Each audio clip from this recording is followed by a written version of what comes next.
to the MMA Fan Podcast. Ladies and gentlemen, I give you Stu and Blake. Hello and welcome to the MMA Fan Show. I am Blake Harrison. Joining me as always is Stuart Huertan. How are you, mate? We You both good? exactly the same time then, didn't we? And we both said exactly the same thing. We did. How boring is this? How We might as well predictable are We might as well just do this show like just one of us. The other one can just have a break. So we're just going to say the same stuff at the same time. We might as well just call this a solo show from now on. Let's do that. Are you good? You're home. I'm home, but only briefly. Then I'm back to Budapest. And then that's it. Like I've basically got a few days left of filming. Then I am done. And we move on into the world of unemployment, which is where I spend a lot of time most years residing in that world, just kind of waiting for some kind of job to come along. So that's what we'll be doing after this job finishes next week. But obviously what that will mean is at some point soon, we'll be able to get back into the studio. I will have time to actually see your face in person, which, I've got mixed feelings about. But Yeah, I understand that. Yeah. But the studio's been moved. We were just chatting about it because it's going to kind of, I think it's going to be a week or so before we can get back in there. But just to give you a kind of a peek behind the curtain, the studio is in this sort of big sort of industrial estate. And it's on this big yard. And annoyingly, it's got to this. It's a kind of, I guess you would know it as like a sort of porter cabin, a modular building, whatever you want to call it. And it's a few of them all bolted together to create the studio. That's got to be taken apart, craned, and moved to the other side of the yard. So to literally move our studio 100 meters is going to be very expensive and very annoying. So that's happening tomorrow. Thursday. And then we'll be back in full effect and yes, face to face, behind the desk again, giving you what you like. I'll tell you what else you like. You like that fat candy stuff. Nice little segue there. Look at that. Thanks, That was seamless. Cheers, the man. fat candy. Yes, if you like your freeze-dried sweets, your Skittles, your Wham bars, your Blackjacks, whatever it is, your old school sweets, they freeze dry them. They are a delicious sugary treat. And we've got a discount code for you. If you put in Sweet MMA, that's SWEET MMA, you will get a discount on your freeze dried sweetie goodness. So get involved. Absolutely. Right, so we're here to talk about everything that went down at UFC 308 in Abu Dhabi last weekend. I got a weird confession, right? Go on. So, first of all, right, where were you? Was you in Budapest or you was at home? I got back like a couple of hours before the card started and was trying to order it because you remember I said that my wife's got to order it and she'll probably be useless. She really was.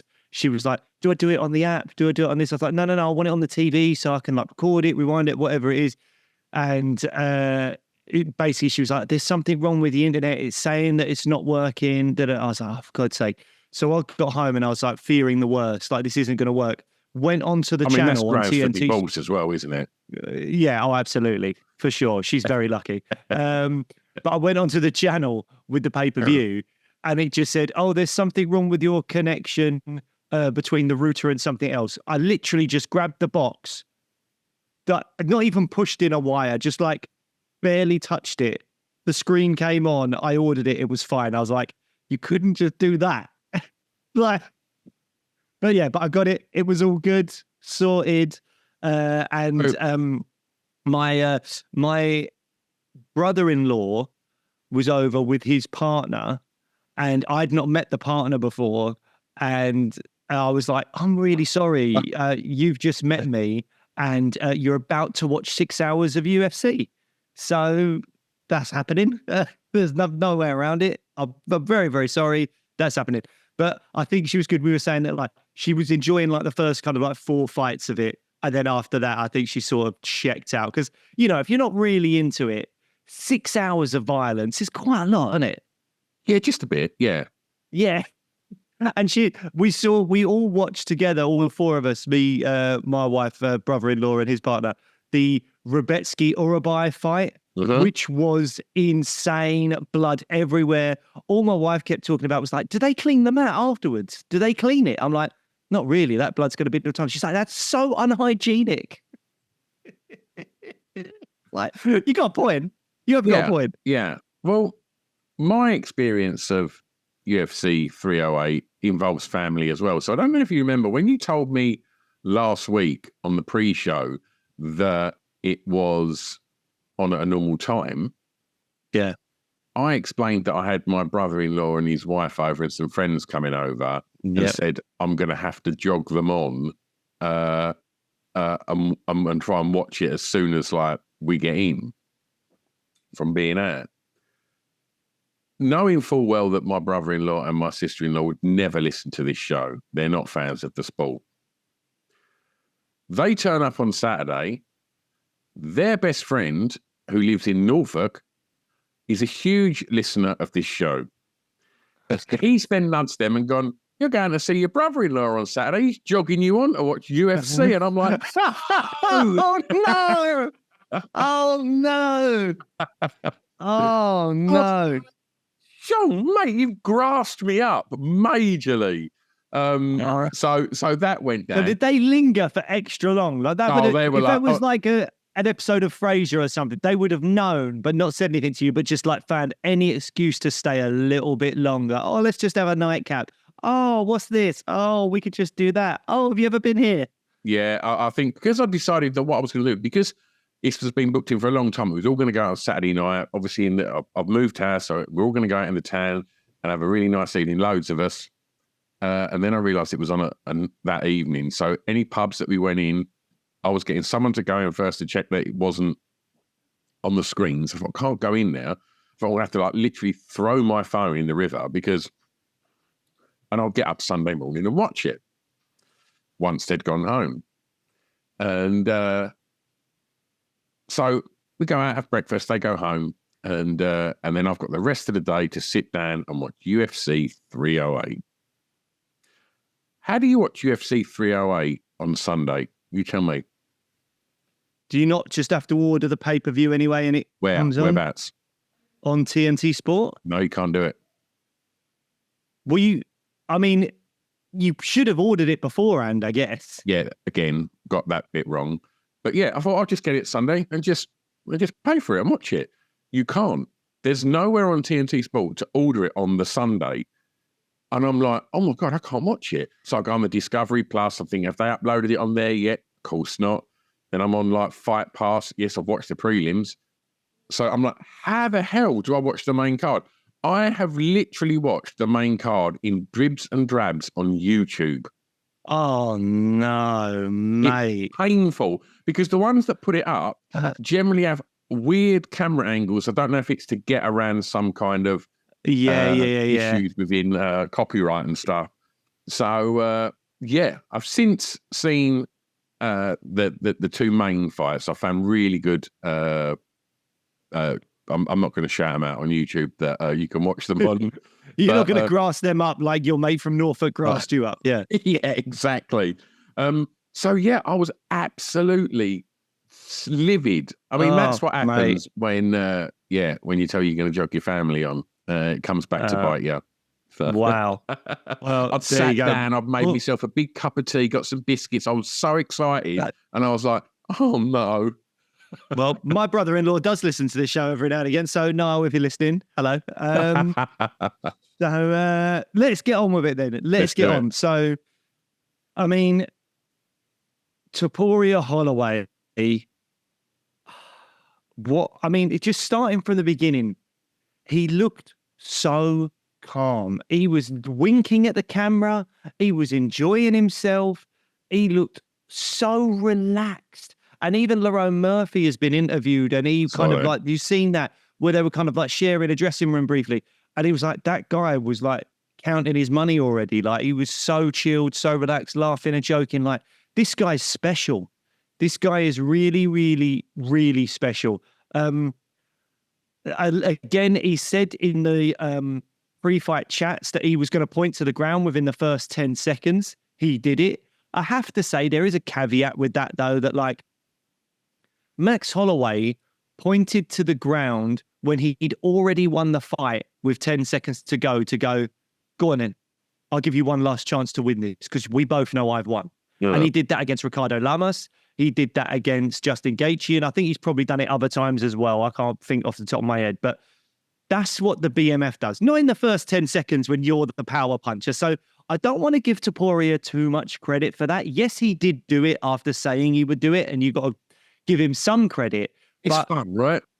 It's fun, but it's not the same. It's not as BMF as going, I've been whooping your ass for the last 24 minutes and 45 seconds. I'm still going to lose and nothing to gain by doing this. And I'm still going to point to the ground and give you that shot to knock me out. That's BMF, not the first 10 seconds. So I don't want people to get confused and be like, oh, Topuria. No. That's not the same thing. It's not. Max did do a great response with the whole Matador thing. Loved it. Like, again, great work from Max. And it just added to the fight. Like, that little interaction at the start was great. And then for me, I actually think Max was doing really well in the fight. I felt like he won round one. There was a moment where you thought he was knocked down, but actually I think it was more of a slip. So I gave round one to Max. Round two, I gave to Ilya, but I thought it was, relatively close. And then round three, I thought Max was doing quite well until he really wasn't. And it's just that power, man. And the thing is, he clipped Ilya as well. Ilya's shown he's got a decent chin as well, because Max did clip Ilya. I know Max isn't we spoke about Gaethje and you could speak about Korean Zombie, but Max isn't a KO artist. He's not like a Josh Emmett or a Dan Ige that when he wins by this massive shot overhand right in that division or something like that. So, whether Topuria would take a shot from a bigger power puncher that was that clean, I don't know. But he doesn't, his defense is pretty good. He's clearly shown that he can withstand some punishment. And he's got that game-changing power. Game changer. You could just, and this is the guy they were saying on the broadcast afterwards. He came into the UFC as a grappler. His main thing was being a grappler. And his boxing has improved so much and his power is so devastating that I just don't, at the moment, I'm looking at him and I'm going, who beats this man? Yeah, that's obviously something that we can move on to now, because after the fight, I mean, Diego Lopez was there, and I mean, I don't think that's imminent for him. Obviously, Volk then got in the octagon. He said that he spoke to Dana. He said, I don't want to face off or anything. I just want to go in there and kind of secure my place to get the rematch and for that fight to happen. I think Ilya sort of as much as said, yes, you deserve the shot, and it was all very respectful, which was nice, as was it post-fight with Max as well. I've got to be honest, right? I want to get on in a little bit, but to whether your argument is he fighter of the year, we'll get on to that.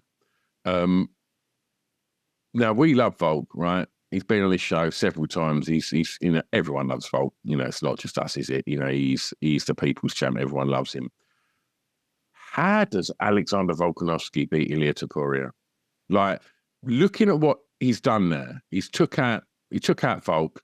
He's knocked out Max Holloway. That doesn't happen. He's knocked him out. Who beats him? And if it's Volk next, which it looks like he is, how does Volk beat Ilia Topuria? Topuria, if he's that calm, he's now even more confident. Look, I mean, I want to go back to the respect thing because I thought that was fantastic. Like, Ilya was above and beyond respectful, other than walking around with a BMF belt later on, which I understand, bit of a gimmick, whatever. I wasn't overly keen on that, but him in the cage talking about Max, talking about Volk, and just being truthful as well, just being like, this guy's an absolute legend. He's earned a rematch. So yeah, I'll give it to him if that's what they want to do. No problem at all. He's earned it. And with Max, he was like, that guy's so good. Watching him made me better. all that kind of stuff. Truly respectful. And I really, really liked that about him. Again, the family, the whole family, all dressed in black. He lays down a rose. I fucking love it. I'm all in on it. I absolutely love that gimmick. And I love that the whole family is involved as well. I think it's fantastic.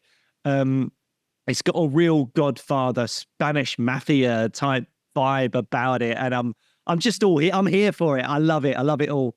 In terms of what's next for him, I don't think Volks beats Topuria. I think if they make that rematch, which there's a Sydney card coming up. I don't know if it's like 311, 312, something like that. There's a Sydney card coming up.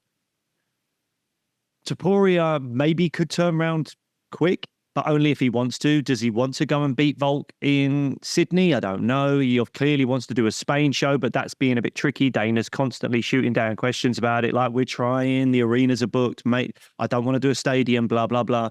But yeah, I don't know. I think the options out there was talk about potentially doing an interim title fight between Volk and Lopez. I don't think that will happen. I think Volk just gets the next shot. That's what I think happens. It makes sense. Lopez is then left in a sort of limbo, maybe, because I'm assuming they are going to remake the Movsar Evloev Aljamain Sterling fight that was postponed a little while ago. So I don't know. You've got 3 potential contenders there that I'm interested in. Like, don't get me wrong. I think Volk deserves the shot. If he wants to have it, great. But I'll be watching that with a pillow over my face, just like not wanting to see Volk get knocked out. But I think ultimately he will do. And then Lopez, good striker, good on the ground, lots of power, big guy. I don't think he troubles Topuria. I think Topuria would probably knock him out. Then you've got Movsar Evloev. Very interesting. Very, very interesting. If that goes to the ground, Evloev is very, very good on the ground. We'll see more of Topuria's grappling. That could be an interesting one. Evloev, again, not a bad striker either. Not Topuria level, but not a bad striker. So that probably is the toughest matchup in the division. And I still would favour Ilya. Aljamain Sterling. Raheem Sterling's going to come out of football, go straight to a title fight. Aljamain Sterling is, we know, fantastic grappler, not a great striker. And I just don't see him troubling Topuria on the feet. So that's 3 guys there that are at the top of the sort of featherweight rankings. I mean, obviously, I'd love to see Arnold Allen in there, but he needs to get a win or 2 more, I think, to start being spoken about in that way. At the moment, I'm looking at Movsar and going, maybe that's the toughest matchup for him out of all the matchups that are potentially going to happen within the next year or so. I'd love to see Ilya remain active. That's what I'd really like, to make him a superstar, which he's already on the way to being.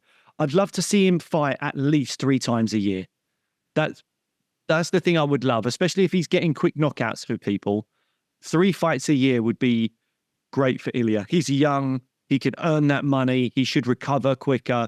Weight cut shouldn't be a problem, all that stuff. And we could see him dispatch of 2 more opponents and go, guys, I want to step up in weight. I want to fight Islam Makhachev. And I tell you what, I would favor Makhachev in that fight just because of the size. I mean, if Topuria gets 2 more wins, if he beats Volk and then beats either Movsar, Sterling, Lopez, someone like that, and he says, no, I really want to move up, I'd be here for it. I'd watch it and I'd go, that is a really interesting fight, Topuria versus Makhachev. All over it. All over it. Yeah, I mean, to go back to something that I touched on, you mentioned a while back about everybody says Pereira's Fighter of the Year, but we've just seen Ilya dispatch of Volkanovski and Max Holloway. I took so much heat for that. As people, like, honestly, we put up a poll. It's the most commented post we've ever done, and it's still going. And I got absolutely slagged off on that post. I mean, there's some people were really nice. Like, oh, you make a fair argument, but I still think Pereira, or actually, oh, that's a really good point, blah, blah, blah. But there was loads of people absolutely slagging me off for that take. And now, so many people are talking about, oh, is it Ilya or Pereira? Because, wow, what if it... And I was saying it before, and I was like, if he knocks out Max, or if Max had knocked out Ilya and retained the belt, either of those is... I'm not saying definitely more than Pereira. I'm just saying it's a frigging conversation. And I have to say, the manner in which Ilya knocked out Max, I think if I had to choose right now, I'd go Ilya. Yeah. Yeah. Would you? I think so. The caliber of opponents and the way that it was done. That's it. Because Pereira's got the knockouts as well. Like the way he did it was phenomenal. But again, we've mentioned this thing like weighing them on the scale. Volk, like undefeated at featherweight, like kind of ever, I think, until that point. He'd had a very close points loss to Makhachev stepping up, went back down to fight Yair Rodriguez, absolutely smashed him to pieces, then went up on 12 days notice to fight Makhachev again, which I think was a terrible decision in hindsight. I mean, we were saying it was a terrible decision then. Got knocked out, then comes back to fight Ilya, gets knocked out. And I think because he was knocked out in his previous fight, people don't give Ilya enough credit maybe for knocking out Volk down at featherweight. But he took that fight on 12 days notice. It's just what happened.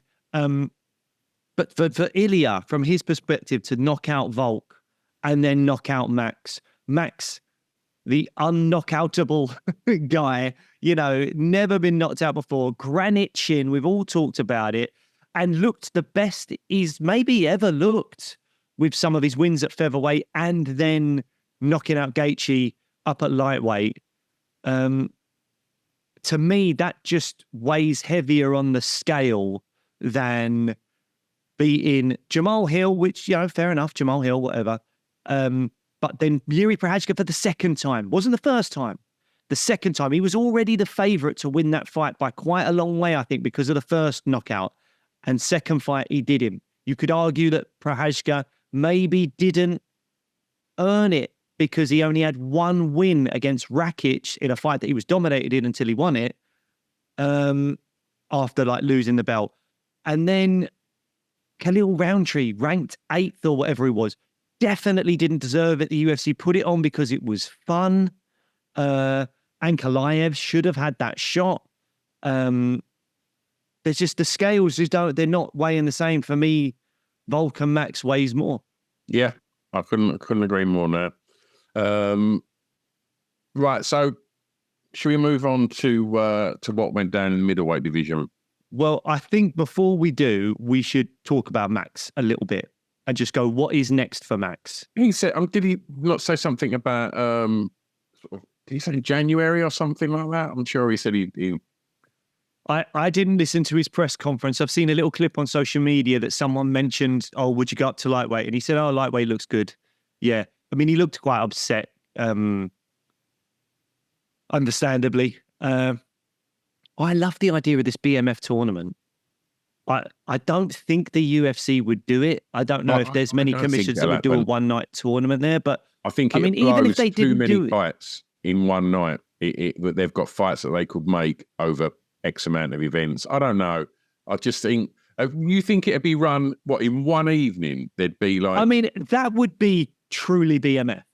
Yeah. That would be what that belt should be about. And you've got Poirier is like, I'm retiring after one or two more.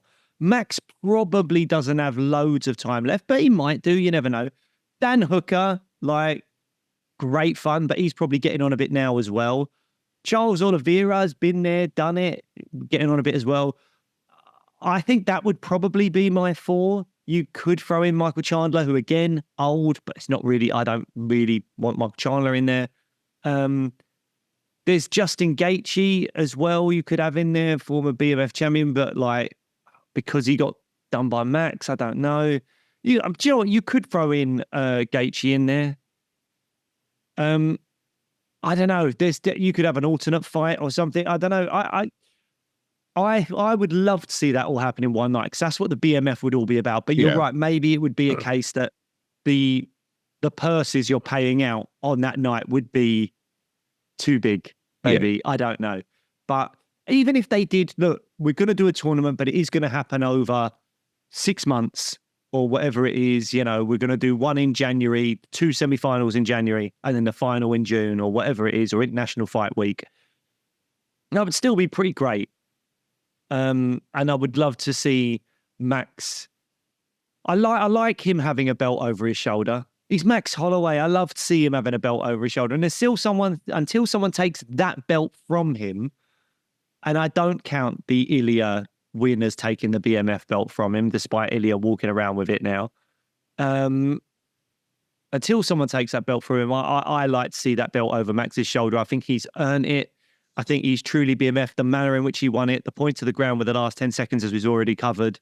Like, yeah, that to me, I'd like to see him defend that in a fun way and in a lightweight division that's stacked with people that qualify as BMFs. You have to qualify as a BMF, and Topuria, he is a BMF in like that. He is very, very good, but he's not for me earned that status of BMF yet. In terms of like, I think you got to have a bit of veteran in you. You've got to have been through wars. You got to have, you know, you got to have earned that, put that time in and earn that BMF thing. And you know, the wars that Oliveira, Dan Hooker, Max Holloway, Justin Gaethje, Dustin Poirier, the wars that those guys have all had, that's truly worthy of the title of BMF for me. So you've got plenty of candidates there. Really breaking down like what it is, like BMF is now. Literally, fucking 6 months ago, we couldn't give a shit about that belt. And like, hey, I think I was in. You was, I wasn't. I was like a load of old nonsense still, Max pointing to the ground. Now I'm his biggest fan. Well, look, let's talk about Chimaev versus Bobby Knuckles. Big statement was made there, wasn't it? Huge statement was made. And I'm all wanting to talk about the positivities of Khamzat Chimaev for sure, because it was really impressive. However, I don't think enough is being made of. Have you seen the stuff about the weird weight stuff that's been going on at times? No. Like when they've weighed him in, like rather than like with Rob Whittaker, he's like go on the scales and they're like moving it. You know, they do that thing of like tapping it and moving it to make sure it's like accurate. There's been times in the past, this happened with Khabib, it's happened with Chimaev, and it happened before the weigh-in the other day with Chimaev, where he stands on the scale and they just go, boom, boom, yeah, 185, yep, done, yep, I'm sure, yeah, no, definitely 185. But with everyone else, they're like, tap, tap, tap, tap, is he on weight? Tap, tap. And it just looks like something slightly corrupt is going on. I don't know if it is, but that's how it looks. With them scales, you're going to take your time with Chimaev, not with Robert Whittaker, aren't you? It just, for me, I don't know if it's the region. I don't know if it's just the UFC going, we want this fight to go ahead, so we're not messing about. But I'm sure if we looked it up, there are multiple situations where someone has come in, stepped on the scales, and very, very quickly they've just slammed that thing over and gone, yep, he's on weight. And you're like, is he though? Because that's not how you've done it with every fighter. So why is it that like, and again, it's just like, I don't know, that there's something to be looked into about it. I'm not saying it's 100% corrupt, or I'm not saying it's 100% like, I don't know about scales like stuff, but I was listening to someone else the other day saying like, well, we could have digital scales and then we'd all see exactly what the weight is and it would be accurate, but they don't want digital scales. Why don't they want digital scales? Because they could maybe control the narrative. I don't know. Maybe I'm getting a bit conspiracy theory on this. And maybe I should just shut up and go, wasn't there great fights? But there's something in it that just makes me go, oh, it's like smells a little bit fishy. I don't know. I'm not sure about it. You just want consistency. You want consistency. If everyone's getting this cold kind of like tap, tap, whatever, yep, he's on weight. But then someone else gets a Yeah, no, I was on weight. Yeah, no problem. Nothing to see here. You're fine. No, it's fine. He was on weight. I saw it. He's on weight. Like, it just, no, I know, and it's a bit dodgy. It's a bit dodgy, and it leaves a bad taste in my mouth. But let's move on from that aspect of it and talk about all the positives, because, wow, dismantled him. Absolutely dismantled him. Easily. Yeah, just ridiculous. I can't imagine the pain that Robert Whittaker must have felt on that face crank, because from what I gather, it obviously broke his jaw, and his teeth are like, they point different ways. It's like, I think what I've heard is that it's not a broken jaw, but Whittaker had an issue with his teeth. I did read that from maybe the Dricus fight or something, or from years before, that was aggravated in the Dricus fight. Slightly loose. And then something happened where they just went and just clicked in, because he tapped me and my brother-in-law, we were watching it. We're like, that was weird. And it wasn't just that he tapped quick. He tapped like, oh, get him off me, get him off me, get him off me. Like that was, it was really, really like a panic tap. And you're like, something's not right there. And then you saw the video circulating on social media where someone had sent Cormier the picture of Rob's mouth, and the fact that his bottom teeth were just jutted right in towards the back of his mouth. And you're like, oh my God, that looked horrendous. Imagine what that must have been like in Robert Whittaker's head when that happened. Well, I've never even thought of that, because Khamzat said he heard the clicks and felt the clicks. That in itself is gross. If that's in your own head, I didn't even think the sound in your own head of your own teeth just getting cracked out of. Oh, no thanks. Tap, tap, tap, please. Tap, yeah, too right. But no shame in that from Rob. I was a bit surprised when I saw it, but after seeing that photo, I was like, yep, fair play, mate. Well, look, I mean, we spoke that, you know, that was potentially how he saw the fight going. He was either going to get a submission early on, or maybe in the latter rounds, his cardio might disappear a little, and Whittaker might, you know, Whittaker's experience may have kicked in. It was obviously the first of those options. But I think both of us agreed in the pre-show that for the division on the whole, a Chimaev win's more exciting, and it offers up 100%. way more possibilities. Full respect to Robert Whittaker. He's been there, seen it, done it, got the T-shirt. It would have been lovely to have seen him get another crack and do it, but fresh blood's good. And I think, like, seeing Chimaev, who's, I think, made that statement on Saturday that, right, I'm coming for it. And it's like, does he get it? Like, what's next for Chimaev? For me, I'd like to see him just go straight for the belt. I'm not interested in the Strickland-Dricus rematch. I don't care for it massively. I'm not saying it should never happen. It was a close fight when they fought for the belt initially. I'm just not as excited about Strickland. I don't massively like his fight style. I think he talks a lot of trash, and he sometimes does it in a way that I think is kind of gross. And then he doesn't live up to it in the fights.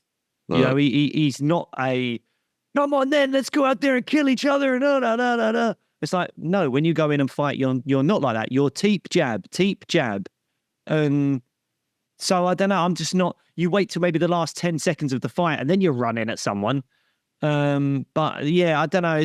Look, I'm just not bothered about Strickland. Khamzat Chimaev versus Dricus is a way more interesting fight for me. If you showed the poster to anyone of Dricus and Sean, or Dricus and Chimaev, come on.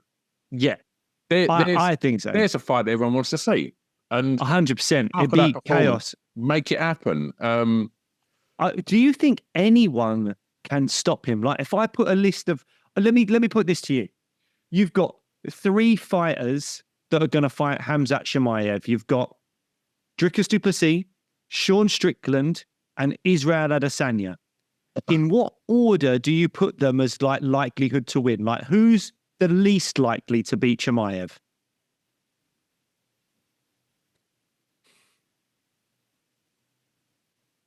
I think Izzy. Yeah, because of the takedowns of it. Yeah, yeah, fair. And then would you then go Strickland, Dricus? Probably. I think Dricus would be the one more likely to beat him, and I still don't think he would. It's just who's got the best chance. But I think I'd favour Khamzat over all three of those guys. Who do you see even in, on the outskirts? I mean, looking at that top 10, there's a lot of older fighters there. Because obviously we've just seen Khamzat go up 10 spaces this week in the middleweight rankings. Is there anyone looking down that top 15 that you could even at any point in the future go, yeah, somewhere down the line with a couple of wins, this guy could be a problem for him? Yes, potentially. Go on. And I'm saying potentially because we got to sort of pick someone here. Yeah. And I'm looking at the likes of Kyle Borralho. I knew you was going to say that. Because he was there at the weekend, wasn't he? Was he? I didn't see, but I know Khamzat didn't want to take Gilbert Burns down because he was afraid of the jiu-jitsu. Borralho's not Gilbert Burns level jiu-jitsu, but he does have very, very good jiu-jitsu. And he's improving his striking. So stylistically, I'm not saying Khamzat might take him down, absolutely smash him inside 30 seconds, who knows? But stylistically, if you had to pick someone from that bunch of fighters, I mean, maybe it's Kyle Borralho, and that's still not. That's still a guy that may never ever get a title shot. He could fight an Izzy or a Whittaker or an Imavov and lose. But I just think stylistically, maybe he's the best chance. I mean, Imavov maybe much better striker than Chimaev. I would say Imavov is, and he does have some of that kind of Russian-y wrestling stuff. I know he's French, but he's I don't know where his kind of lineage is from, or if he was born in France and moved. I can't remember, but he's got some of that sort of Dagestani style wrestling to him when he wants it, but he is more of a striker. So maybe he could nullify some of what Chimaev does, but I don't think so. I don't know if anyone can stop him. I just don't know if anyone will stop this man. He is a wrecking ball. He is the only man that can stop his journey is him. And good point. And his health and all that stuff. His weight, it's always never far from, discussion points. So hopefully he stays healthy, stays on weight, and we do. Has Dana said anything about Dricus? Is it Strickland? Is that confirmed? What happened was Dana was saying Strickland up until the fight, and then after the fight, someone asked him about, is it still Strickland or could it be Khamzat? And Dana was like, I'm not sure. It's a good question. So it's up in the air. Yeah. Here's another thing that's interesting. I don't know what Khamzat's future is for fighting in America, because the last few fights he's had booked and that he's done have all been in the Middle East. And there, again, no confirmation of this. I'm not sure. But there's been a rumor circulating on, the MMA kind of media space, whatever, that he's having visa issues. I don't know exactly for what reason, if it's because he's been pictured with certain people or whatever it is. I don't exactly know. But there are potentially some visa issues going on there. Will the UFC want a fighter to be their champion if he can only fight in the Middle East? Like, they are doing Saudi cards and Abu Dhabi cards, and I'm sure he could, do a decent amount for them. But the money that can be made in them territories, mate, is huge. And as much as, the UFC is essentially an American company, they go where the money is. And if the money's there, the pay-per-views are going to be there. If the fights are exciting, then I don't consider that a big thing. Here's something though. Like, again, they're talking about maybe going to South Africa at some point. Yeah. maybe visas would be different there and Khamzat could go there. Because I don't know if it's just America or other places. I don't know if it's parts of Europe or I don't know what the situation is. It's all kind of like talk at the moment. There's a bit of confusion about why is he only being booked to fight in this region, and there's rumors of a visa issue.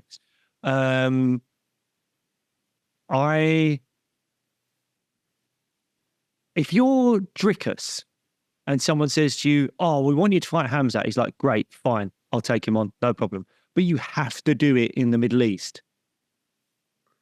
I mean, if he could easily, but he could turn around and go, "No, I'll fight Sean Strickland in my back garden, please." I'll fight him. I'll fight in Vegas. I don't no. Yeah. Why should I give him home advantage? Yeah, absolutely. I'll fight him, but he's got to fight me either in neutral ground or in my backyard because I'm the champ. Yeah. That's valid. That is okay for a champion to say that. And that's a little problematic. Yeah. So again, we might be making a mountain out of a molehill here. We might see Khamzat Chimaev versus Dricus du Plessis booked for Vegas in March. Like, who knows? But there's maybe something going on there. But again, the UFC are a multi-billion-dollar company. If someone's got issues with a visa or whatever it is and blah, blah, blah, you know they're going to have the best lawyers to deal with that stuff. So it might be something that they can just very easily sort out. Yeah. I don't know. We'll have to wait and see. Okay. Does Rob ever fight for a belt again? Oh, God, no. No, he doesn't, does he? Definitely not. It's such a shame. He was such a great fighter. Get your head like pieced back together. Enjoy fruits of your labour and come back and maybe have some fun fights. I don't know what fun fights there are at middleweight for him. Strickland maybe, but there's not many. There's a lot of like young hungry guys coming through, and you're like, oh, you're gonna have to fight Imavov or Carl Borralio or someone like that, and you're like, oh Jesus, Tory. He's beat him, or has he beat him already? I don't know if he's I suppose the only older fighters in that division maybe Manson, Costa. But again, he's beaten Costa. I don't think Manson does much for him. No. I don't know. I mean, we're going to see. Let's see what Bo Nickel does. Because if that's a good shout. Bo Nickel beats Paul Craig and starts after that, if he beats Paul Craig, he's going to get a top 15 guy. Or even they're going to fast track into top 10. If he beats a Delizao or someone like that, then maybe let's see what he can do against someone like Bobby Knuckles. And is that the guy? And that's what I didn't want to say earlier. But is that the guy? If he carries on the trajectory that he's on, could he be the guy that could potentially beat Khamzat? Well, stylistically, it'd be interesting. I think Khamzat would be a better striker. We're seeing Bo Nickel's striking really improve, and I'm curious to see what Bo Nickel we're going to see against Paul Craig, because yes, his wrestling's great, but do you want to get down on the ground with Paul Craig? Probably not. Like, we've seen where Paul Craig has shown vulnerabilities, and that is with being clipped. And interesting. I think that could be. Let's rest up. Let's see what Bo Nickel does, and maybe he does get a big test. Maybe Robert Whittaker's a bit too soon. But maybe another big win inside that top 10, then it could be a fun fight. Could be. I think you're on something there. That could be very fun. Shall we talk about Ankalaev? Did he have enough fun on at the weekend? Well, look, or did you not see any of it? No, I did. But he got the win, and I think we spoke about this, didn't we? That Dana wanted to see some sort of statement, I think, didn't he? He said, to see if he gets that shot. Do you think on paper, of course, he deserves the shot. But do you think he sent a message out to the fans and the casuals and some of those that bought the pay-per-view just to watch, the main fights enough to go, oh, I'm going to watch that guy that was on that card because he's fighting Pereira? No, Pereira would do all the heavy lifting when that fight's made. To me, it wasn't enough of a statement to. I've been convinced for ages. It's not about convincing me, and it's not about convincing, I think, the kind of really hardcore MMA fan base, because they know he deserves it. I don't think it was a statement to convince the casual fans. I didn't necessarily think it would be the statement to convince the top UFC brass, but Dana White did come out in the press conference and said, yeah, it looks like he's going to have to be next. Looks like he's have to be. I mean, that's not a direct quote. That's not a direct quote, but that was come on, they would have been his sentiments, wouldn't they? Yeah, I think so. So I do think he's going to get the shot finally, which is what should happen. It's what we want. I mean, if Alex were to beat Ankalaev, that would be huge, because I don't think there's anyone else in the division that I'd go, oh, you're a problem for him, really. So it would be massive if he did it, but you would imagine Ankalaev would just take him down. I mean, he didn't shoot one takedown against Rakic. Maybe he would get cocky and make a mistake and go, yeah, no, I can deal with him on the feet. And I'll prove to everyone. They all think I'm boring. I'll prove to you I'll knock out Alex Pereira. And hopefully he'll do that and that'll work right into Alex's hands. But I think the reality is Ankalaev with his skill set should just go and do the Tom Aspinall game plan, which Tom Aspinall's come out and said that when people have said to him, how would you beat Pereira? He's like, I'd run straight at him as soon as the fight starts and rugby tackle him. Yeah. Done. I'm not going to wait around for him. I'm not going to stand around and wait for that left hand. No, and that's exactly what Ankalaev should probably do. Oh, I'm sure he will. Anyone in his corner is going to be going, right, you do not stand and trade with this dude. You've seen what happens. You know what you're good at. Do that. Yep. I mean, I don't have much else to say about it. It looks like he's getting the shot finally. He deserves it. He should be getting it. I think we can all just move on and go, okay, let's see what happens there and let's look forward to that one and see how Pereira does against him and stuff like that. And we'll just wait and see. Fight. It's a crazy fight because it is arguably the biggest test for Pereira on paper. And as you said, if he wins that, then it's like, oh, okay, right. Because at the moment, everyone's like, yeah, Pereira's, he's the most exciting, he's the best, blah, blah, blah. But everyone will always have that name Ankalaev in the back of their head when they're talking about Pereira. And if he can put that one to bed, then I don't know what's left for him. Like 100%. All right, well, there was another, I guess this was quite a close fight, and this was with 2 or 3 times has Lerone been on the show, I'm not too sure. Maybe 3 now. Yeah, he's been on a few times, all right. But top fella, and continues to be unbeaten in the UFC. Yeah. 15-0. I saw something on social media. I don't know if it was Helwani's new site, kind of being like as if there was controversy around the decision. For me, it was really clear. I didn't have any issues with that decision at all. Quite tight, but not for. I thought. I thought it was clear 29-28 Murphy. Like Murphy was definitely getting the most significant damage in, definitely. Yeah, I mean, like round 1 I gave to Ige because he sort of dropped Murphy, and it was a shame because I felt Murphy was doing really well up until that point. Then round 2, clearly Murphy. And round 3, Ige had a decent-ish amount of like top control, but he didn't do anything with it. Very little. He didn't do nothing with it. And then Murphy landed a big knee. He landed strikes right at the end of the round just to solidify, no, this is my round. I don't think there was any controversy with that at all. And I was really disappointed that they put up on socials that they thought that it was. I don't know if it was just like an American thing or... I thought it was really clear. I thought it was a close-ish fight, but I was not. Yeah. No one was robbed in that fight. No, there was not. And had they scored it for Ige 29-28, I would have been like, really?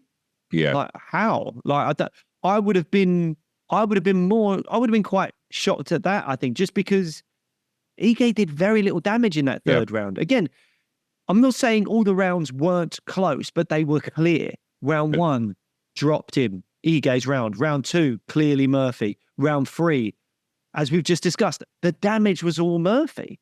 So, yeah, I was surprised at that. I thought it was very clearly a Danny Murphy? Jesus. Raheem Sterling and Danny Murphy. What am I doing? What is wrong with you, mate? What's wrong with me, mate? You've got another little podcast on the side I don't know about, mate. Yeah, it's like a naughties football podcast. Yeah, Lerone Murphy, easy win for me. Calls out Josh Emmett. I need to find out where Josh Emmett is in the rankings, but I don't mind that as a call out, actually, because he's a similar style to Ige. Like he has wrestling, but he Josh relies is on his 8th. hands and he's a power Josh is puncher. So he's ranked 8th. And Larone's only gone up one position. He's above Giga now. He's at 11th. So Josh Emmett at 8th. Yeah, that makes a lot of sense, I think. And I think it's clever because everyone else in the division is semi-booked up. Arnold's not, but I'm assuming he wants to stay away from him because he's English, and I like that as well. I don't want those guys fighting each other. Arnold, I think, is chasing a fight with Yair Rodriguez. So, you know, Lopez is looking up the rankings. He's not going to fight Lon Murphy. Mobzar and Sterling are sort of matched up. So other than maybe Calvin Kattar, and I don't know if he's got a fight booked, then Josh Emmett is the higher ranked guy at 8th. And that makes a lot of sense. And again, he's already had a training camp where he's like, avoid the power punch, you know, do what you can with the wrestling and stuff like that. And Josh Emmett is maybe like the slight level up on Dan Ige, very similar, but slight level up maybe. So that to me is a really good call out. You're going to go up in the rankings, fight a guy with a name, and you've already done a training camp that's sort of like prepped you for it. So I think that's a really good call out from Murphy. Absolutely.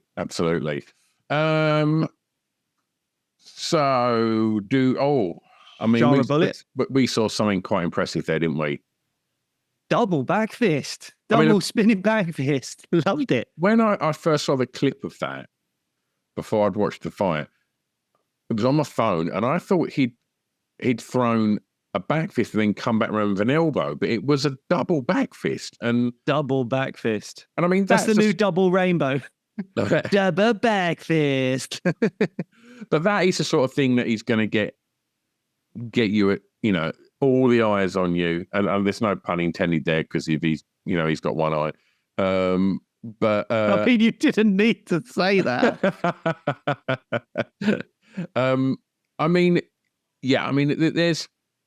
He's 15-0 now as well. It was, if you're going to finish someone with a double spinning back fist, you are going to rocket up them rankings, and because ranked 14th now.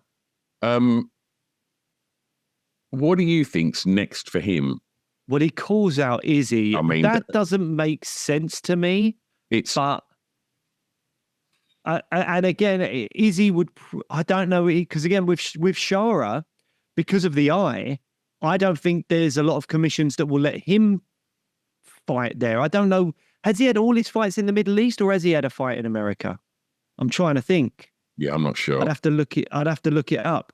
But he's someone that, like, because of the eye, you're kind of like, oh, is he going to be all right to compete in certain states, certain commissions, all that kind of stuff? I don't know. So I don't quite know how that will go.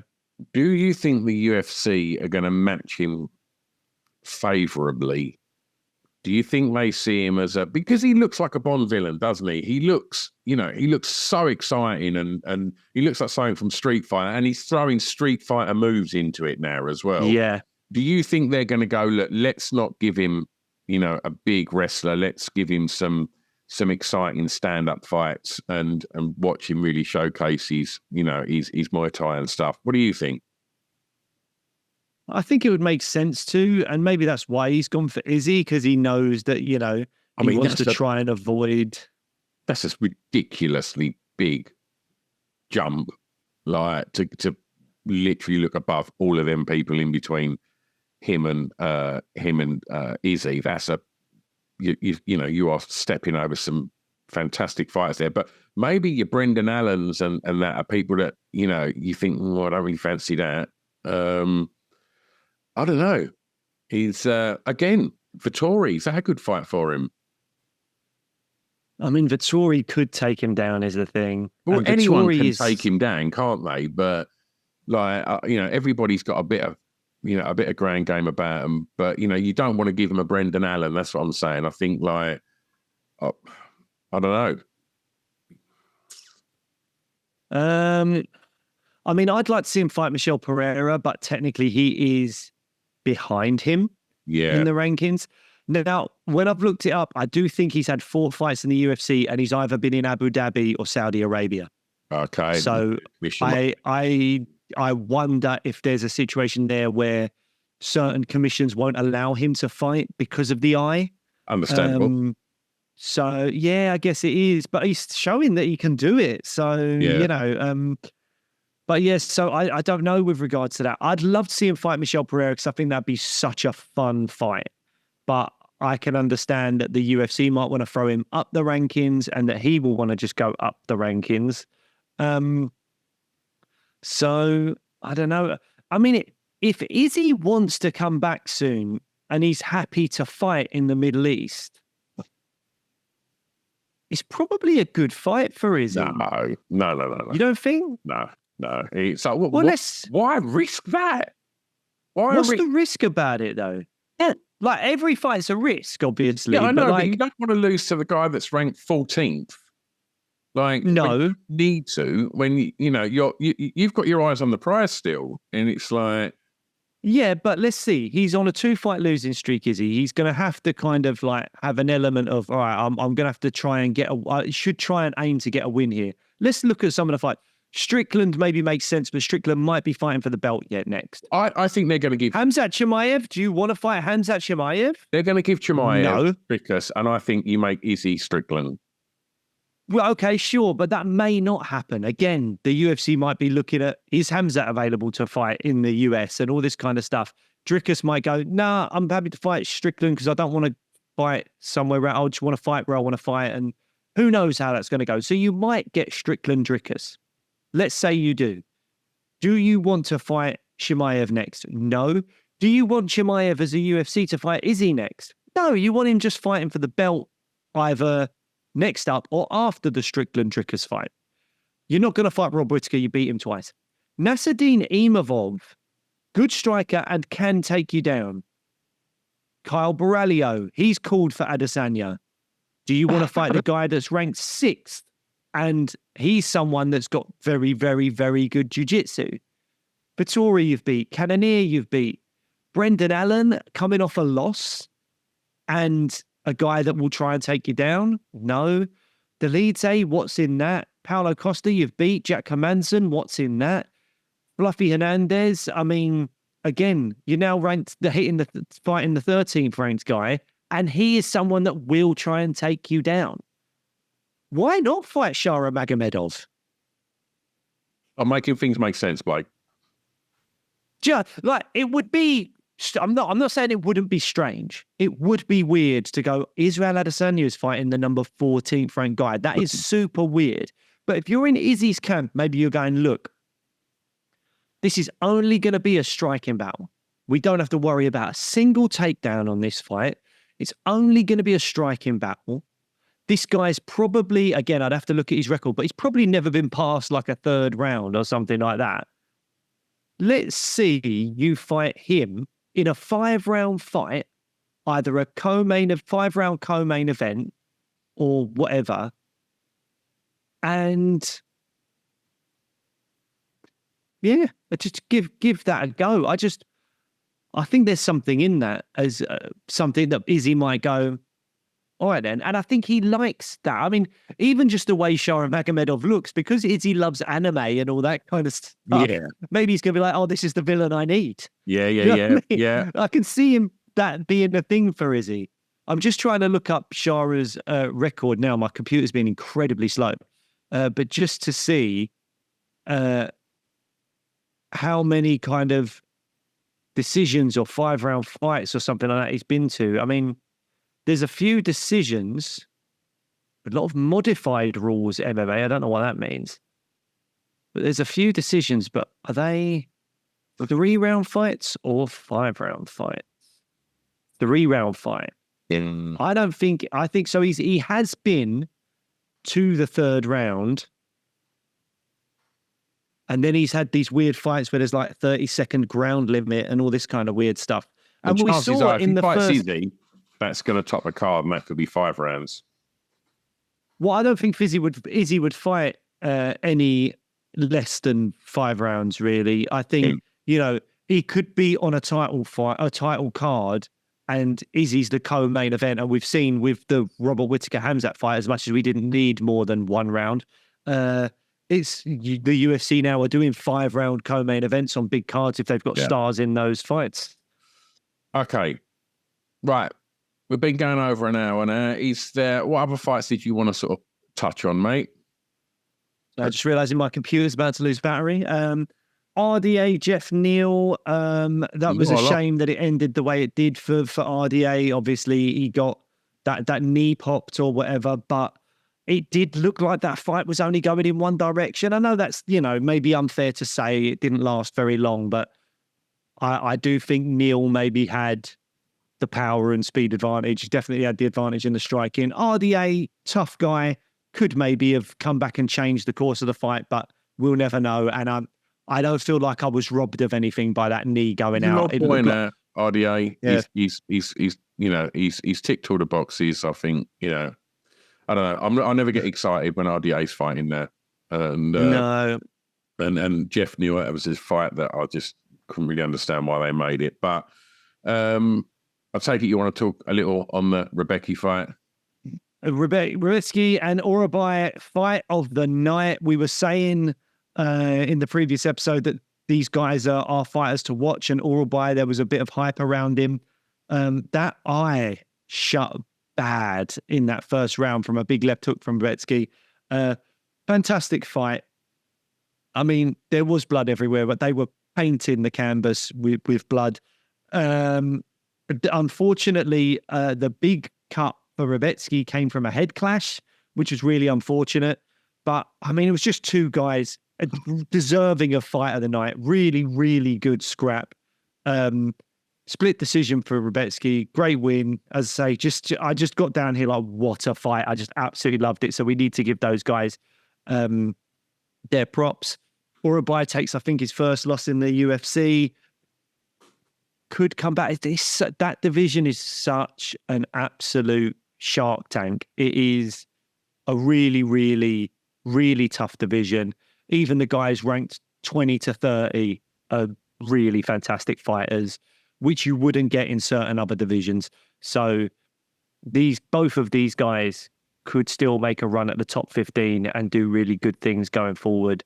And yeah, I hope they both recover from their injuries quickly, because when you've had a fight like that, what you want for them as fighters is to build momentum and fight again. But obviously they're going to have to take care of their faces and repair what needs to be repaired.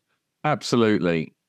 All right. Well, look, we'll be back next time. What will we be talking about next time round? I'm trying to think what's coming up. We've got some fight nights, haven't we? We've got this weekend there's an half decent card. I think Rosie's fighting this weekend, isn't she? And is Brenda Moreno fighting? Brenda Moreno this weekend as well. Yeah. So against Amir Albazi, who hasn't fought for a while, I don't think. So Moreno Albazi, that'll be a good one. Rose v. Erin Blanchfield, that's a great fight. The Black Beast is back as well. Oh no, the Black Beast is. Hang on, I'm looking at the wrong thing now. My computer is awful at the moment. But yeah, Moreno Albazi. Yeah, Black Beast is back this weekend as well. And then after that, it's an interesting one. After that, I think the Tank's fighting this weekking. Oh, is Jack Shaw fighting this weekend? Yes, he is. Oh, brilliant. Yusef Zalal. Yeah. Nice. Jack back after that. Weird stoppage due to a cut on his shin. So it'd be good to see Jack back. Yes. And doing what he does. Go check out our interviews with Jack. He's been on a few times, as has Pops as well. Mr. Shaw was on as well, Richard. And that was a great chat as well. So go back and check that one out. And the weekend after that, you've got an interesting headliner, Neil Magny versus Prates. I mean, I don't know how many tickets that's going to sell, but I have to say Prates has looked fantastic since coming into UFC. One of those fight nerd guys. Really, really looked fantastic. Fuck being Neil Magny, man. I know. But this is what welterweight is at the moment, man. Yeah. If you're one of the older veterans on a losing streak at welterweight, you're going to have to fight all these young, hungry guys, and Prates is one of them, and he's looked fantastic lately. So we'll see what happens there. Cody Garbrandt's on that card as well. Nice. And then I believe the week after that is John Jones Stipe. God, sorry. I suddenly wanted to fall asleep. I think in between that, I believe we've got Jake Paul, Mike Tyson on Netflix as well. Oh, God. God. That makes me feel a bit sick. That madness and discussion. And obviously, talking about the fact that Netflix is now doing, will be showing combat sports, what opportunities that might have for the UFC and mixed martial arts further down the line. Who knows? Can I tell you something really upsetting? Go on. I've just found out. John Jones, Stipe Miocic is TNT Sports box office. They want us to pay 20 quid for John Jones Miocic. Jesus fucking Christ. I mean, I'm trying to look at the rest of the card. Charles Oliveira, Michael Chandler, that's worth a few quid. Viviana Rougeau versus Karine Silva. Nicole Craig on that, isn't it? Nicole Craig. I want to support Craig. Chris Weidman, Eric Anders. Fight no one cares about. Oh my God. I honestly, I'm going to have a think about this, because if we didn't have a slight obligation. Well, do you know what, mate? If I didn't have this podcast to do, I wouldn't pay for that card. Yeah. It's on at 3 a.m. Yeah. Other than Charles Oliveira and Michael Chandler, which is a fight I'd be disappointed to miss. Other than that fight, I'm not overly bothered. I want to see Paul Craig do well, but I'm not bothered. Just imagine if Stipe knocks out John Jones. That would feel like I would pay 100 quid for that. But Exactly. But it's not going to happen, mate. It's not going to happen. But you're going to pay it. Stop moaning. You're going to pay it. You know you are. I feel like I'm going to have to, because obviously we're going to have to do an episode. Yeah. But if I didn't have this podcast, I would not pay for it. I would skip it. Yeah. I would say I've paid for the last one, which was a great card. Holloway Topuria, take my money, no problem. Yeah. But this, no way. Oh, I'm looking forward to that pre-show. That's going to be a riot. Oh, mate, I'm going to be so moody. And if Miocic doesn't at least put something together against Jones, yeah, I'm going to be moody on the post show as well. I'm going to be. There's something to. So make sure you subscribe, guys, and that's what's coming your way. Miserable Harrison, host. Oh God. Yeah. In the meantime, cheer yourself up with some sweeties. Head over to Fat Candy. They'll be tagged in all the posts, and use that discount code that Blake says, Sweet MMA. Other than that, head over to YouTube if you've not watched the show before, and enjoy the archive as well. We've had all your favourite UFC fighters on, and we've also had lots of the Cage Warriors stars and people from the PFL and Bellator and such. Go and have a right old rummage about and enjoy that back catalogue. And while you're there, subscribe. Other than that, I think we're done, mate. I'm fucking done. 20 quid for Stipe versus John Jones. There you go. God.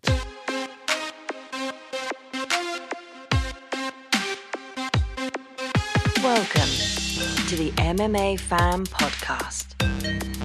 Ladies and gentlemen, I give you Stu and Blake.